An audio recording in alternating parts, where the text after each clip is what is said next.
ICMR ने देश में किए गए दूसरे सीरो सर्वे की रिपोर्ट जारी कर दी है। देश में अब तक 7.1% आबादी को ही कोरोना हुआ है। वहीं इस रिपोर्ट में यह भी सामने आया है कि देश में अभी भी एक बड़ी आबादी कोरोना से बची हुई है। सर्वे में यह भी बताया गया कि शहरी स्लम कोरोना के प्रसार को लेकर सबसे ज्यादा संवेदनशील हैं, जबकि गांव में इसके फैलने को लेकर स्थिति उतनी खराब है।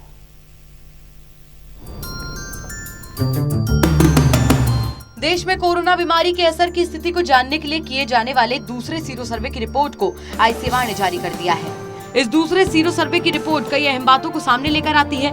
ये रिपोर्ट कहती है कि देश की अभी भी एक बड़ी आबादी कोरोना से बची हुई है।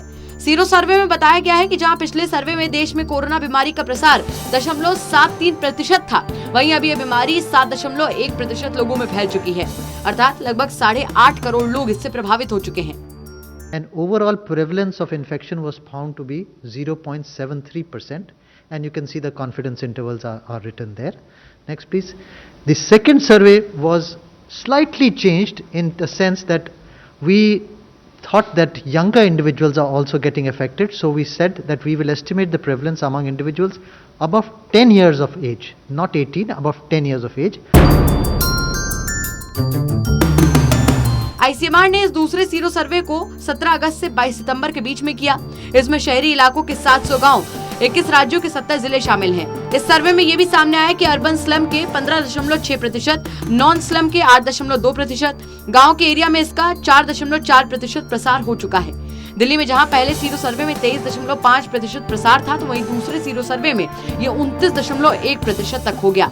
इसी तरह मुंबई में 17.4%, अहमदाबाद में 17.6%, वहीं चेन्नई में 21.5% तक हो चुका है।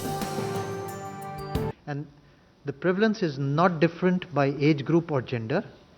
However, we clearly found that the urban slums were 15.6%, the urban non-slum was 8.2%, whilst the rural areas were 4.4%. And the prevalence, if we just compare with the adults more than 18, if we compare that from 0.73%, it has now become 7.1%, the prevalence. So what is... बहरहाल इतनी बात साफ है कि अगर अभी तक देश की एक बड़ी आबादी को कोरोना नहीं हुआ है, तो बड़ी आबादी अभी रिस्क में है। ऐसे में सरकार लगातार सभी आने वाले त्योहारों से लेकर दूसरे कार्यक्रमों में 100% मास्क लगाने की अपील कर रही है। अब देखना ये होगा कि हम खुद को और अपने परिवार को इस बीमारी को लेकर कितना जागरूक कर पाते हैं, जिससे वो इस बीमारी से बचे रहें। ललित नारायण।